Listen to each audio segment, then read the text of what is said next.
Hello students, அடுத்தது exercise 1.1லேயே third sum வந்து பார்க்க போகிறோம்.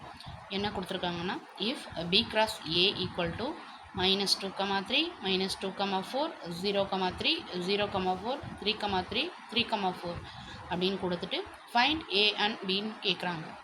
சரிங்களா? என்ன ஃபஸ்ட்டு அவங்க பி கிராஸ் ஏ தான் கொடுத்துருக்காங்க. அப்போது இந்த பேரில் ஃபஸ்ட்டு இருக்கிற மதிப்பு என்னது?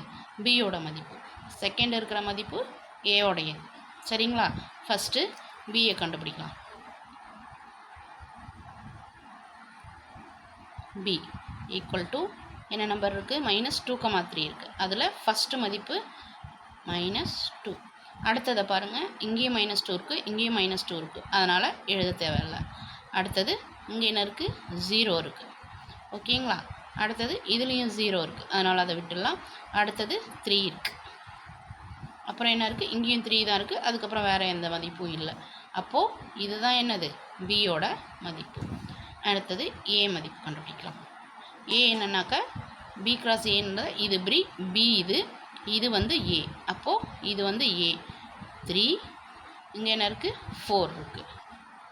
அப்புறம் இது வந்து அதே தான் ரிப்பீட் ஆகுது, அதனால் இது வரப்போகிறதில்ல.